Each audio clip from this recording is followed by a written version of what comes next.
अखिलेश यादव को, असदुद्दीन ओवैसी को ज्ञान वापी के मामले में नोटिस आता है। दूसरी ओर आदित्य ठाकरे को, उद्धव ठाकरे को, संजय राउत को, इनको हाई कोर्ट के द्वारा जो है वो सम्मन जारी किया जाता है। तीसरी ओर आपने देखा ही कि राहुल गांधी की संसद की सदस्यता भी चली गई, उनके घर का भी, उनको खाली करने का भी नोटिस आ गया है।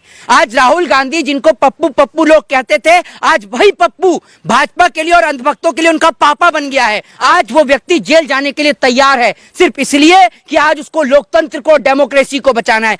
देखिए, मैं आपको एक बात बता दूं, जिस तरीके से आज जो स्मृति ईरानी बोल रही है, स्मृति ईरानी सवाल का जवाब दें कि जिस टाइम पर गुजरात दंगे हुए तो उस वक्त स्मृति ईरानी ने यह बात कही थी कि नरेंद्र मोदी जी का मुख्यमंत्री बने रहना एक शर्मनाक घटना है और मोदी जी को अपने पद से इस्तीफा दे देना चाहिए, नहीं तो मैं वाजपेयी जी के सामने धरना और प्रदर्शन करूंगी। और आज यही स्मृति ईरानी उन्हीं नरेंद्र मोदी जी की पार्टी से नेता, मंत्री और सांसद बन के बैठी हुई हैं। तो इन लोगों की कोई आइडियोलॉजी, कोई विचारधारा नहीं है। मैं आपको बता दूं, ये पहले तो कश्मीर के लोगों को अलगावादी अलगावादी बोलते हैं, फिर उन्हीं अलगावादी के साथ में यानी महबूबा मुफ्ती के साथ में मिलकर ये लोग सरकार बनाने का काम करते हैं। आज बाबा साहब भीमराव अंबेडकर के बनाए हुए संविधान के द्वारा इस देश के लोग चैन से, सुकून की जो थोड़ी बहुत सांस ले पा रहे हैं ना, वो सिर्फ एक संविधान की देन है, जिसकी वजह से आज देश के लोग चैन की सांस ले पा रहे हैं। नहीं तो भारतीय जनता पार्टी, सुन लीजिए संस्कार जो है सोनिया गांधी से मिला है भैया, बिल्कुल मिला है उनको। सोनिया गांधी से भी संस्कार मिले हैं और अपने पिताजी श्री राजीव गांधी से भी मिले हैं।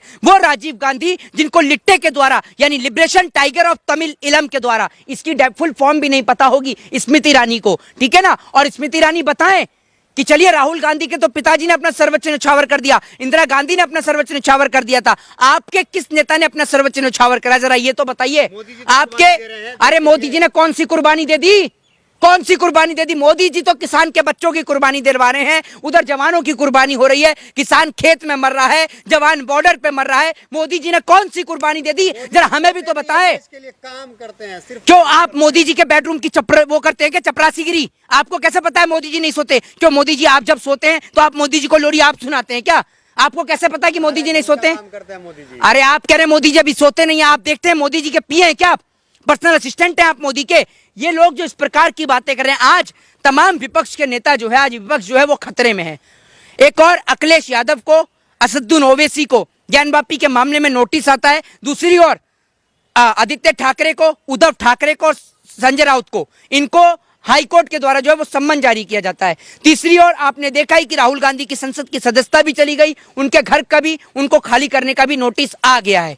लेकिन राहुल गांधी जो हैं वो अभी भी हार नहीं मान रहे हैं और हार मानेंगे भी नहीं, क्योंकि राहुल गांधी बिल्कुल जाएंगे भाई साहब, इस देश के लिए जेल जाएंगे, तो वो जेल जाना पड़ा तो जेल जाएंगे। राहुल गांधी आज पीछे हटने वालों में से नहीं है। राहुल गांधी की प्रेस कॉन्फ्रेंस को सुनिए। आज राहुल गांधी जिनको पप्पू पप्पू लोग कहते थे, आज वही पप्पू भाजपा के लिए और अंधभक्तों के लिए उनका पापा बन गया है। आप ये समझ लीजिए, आज वो व्यक्ति जेल जाने के लिए तैयार है, सिर्फ इसलिए कि आज उसको लोकतंत्र को, डेमोक्रेसी को बचाना है। और इस देश के अंदर ये जबान मेरी नहीं, ये जबान शहीद आजम भगत सिंह की थी। उन्होंने कहा था कि इस देश के अंदर इंकलाब की जब चिंगारी गूंजती है तो भगत सिंह एक नहीं, 1 करोड़ नहीं, 10 करोड़ नहीं, 100 करोड़ भगत सिंह पैदा होते हैं, वही इस देश के अंदर।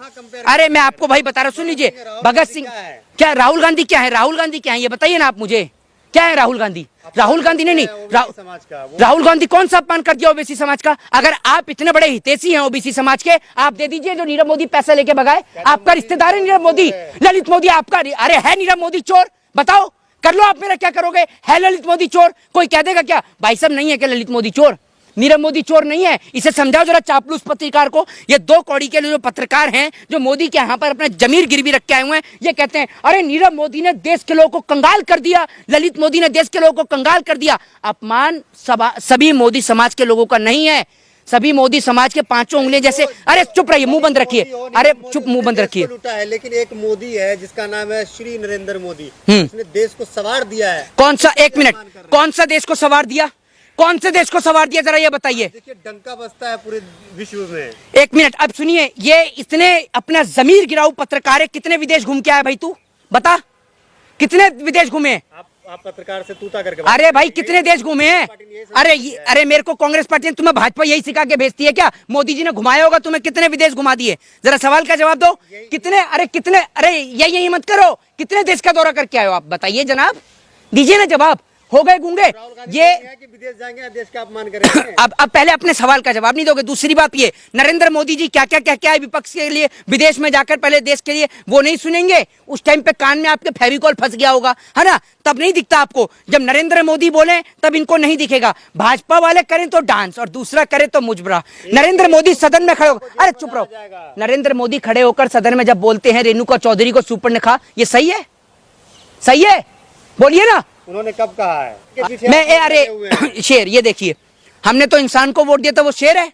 फिर तो आप भी जानवर हैं। आपकी कौन सी कैटेगरी है? वो शेर है तो आप कौन सी कैटेगरी के जानवर हैं? आप भी सुन लीजिए, ये सुन लीजिए, सुन लीजिए, ये पत्रकार हैं, आप इन जैसे पत्रकार ना बने, ठीक है। दूसरी बात ये कि मैं जो ये बोल रहा हूं वो सिर्फ इन्हीं पत्रकार के लिए जो अपना जमीर भाजपा के किसी कार्यालय के अंदर गिरवी रख के आते हैं, सभी पत्रकारों के लिए नहीं। बहुत से पत्रकार इस देश में ऐसे हैं जो आज एक लड़ाई को लड़ रहे हैं, हम जैसे लोगों की आवाज को दिखाने का काम करते हैं। ये लोग, राहुल गांधी 50 साल जो है प्रधानमंत्री बनने के लिए भूल जाए। अच्छा, मोदी जी रहेंगे भैया। अभी तक तो मैंने ये देखा है कि जो जिसके तहत राहुल गांधी की सदस्यता रद्द हुई वो सिर्फ 6 साल तक चुनाव नहीं लड़ सकते। ये पत्रकार नया ही लेके आया है। ये भाजपा कार्यालय आरएसएस वाले ने रात को बताया क्या आपको? नया कॉन्स्टिट्यूशन आपने मंच बनाया है? नहीं चुनेगी। अच्छा, कौन सा सर्वे कराया आपने? कौन सा सर्वे कराया? बता ना, कौन सा सर्वे कराया, बताइए जरा। लोग कहते हैं। कौन से लोग कहते हैं, जरा जवाब तो दीजिए। ये सुन लीजिए, ये काम क्या है, पूरा देश के कायल है, पूरा देश दीवाना है। ये ऐसे पत्रकार हैं जिन पे शिक्षा, स्वास्थ्य, बेरोजगारी और महंगाई को लेकर कोई सवाल का जवाब नहीं। यही इनका काम है। मोदी को लेकर ढोल लेकर पूरे देश में पीटते हैं और उसके और इन जैसे पत्रकार फिर भी क्या कहते हैं, 24 में मोदी मोदी चिल्ला रहे हैं। इसी को बेशर्मी कहते हैं और इसी को बेशर्मियत की हद कहते हैं, जो ये सारी क्रॉस कर चुके हैं इन जैसे पत्रकार। ऐसे पत्रकार आपको सड़क पर, चौराहे पर और आज आपको खासकर नेशनल मीडिया पर दिया जाएंगे। ये खुलेआम इस तरीके का जहर पेश कर रहे हैं देश के अंदर कि इन लोगों को सुनना और आप ये समझ लीजिए अपने आपसी संबंध को खराब करना। आगे से कोर्ट में जो है, सुप्रीम कोर्ट में जो है, राहुल गांधी को कुछ राहत मिलेगी? भैया, राहुल गांधी को राहत मिले न मिले, उनकी संसद की सदस्यता चली गई। विपक्ष के नेता आज आवाज नहीं उठा सकते हैं। उधर उद्धव ठाकरे का नोटिस जारी हो जाता है, सम्मन जारी हो जाता है। इधर आप देख रहे हैं कि तमाम जो अखिलेश यादव हैं, चाहे फिर असदुद्दीन ओवैसी है, उनका जारी हो जाता है। तो आप जो विपक्ष की आवाज को दबाने का काम कर रहे हैं, कहीं ना कहीं लोकतंत्र और डेमोक्रेसी पर प्रहार कर रहे हैं। लेकिन आज पूरा देश और पूरा विपक्ष आज एक होने की तादाद पे है। और नरेंद्र मोदी जी, अगर आप इस प्रकार का शासन इस देश के अंदर, मुझे लगता है साल 2024 का जो चुनाव है वो इस देश में एक अंतिम, सुन लीजिए, हाँ जी, इकट्ठे क्यों हो रहे हैं ये लोग? वो इसलिए हो रहे हैं क्योंकि पूरे विपक्ष को, अरे अकेले लड़ने का दम। एक बात आप मुझे बताइए, नरेंद्र मोदी की तरह जमीर नहीं गिरा रखा कि उधर महबूबा मुफ्ती को अलगावादी बताएं और उसी अलगावादी के साथ सरकार बना ले। बलात्कारी कुलदीप सिंह सेंगर इन्हीं की पार्टी का एमएलए है, जिसको आप जैसे दलाल पत्रकार समर्थन करने का काम करते हैं। अपने जमीर से ऊपर उठिए और अपने जमीर से सवाल करिए। जय हिंद।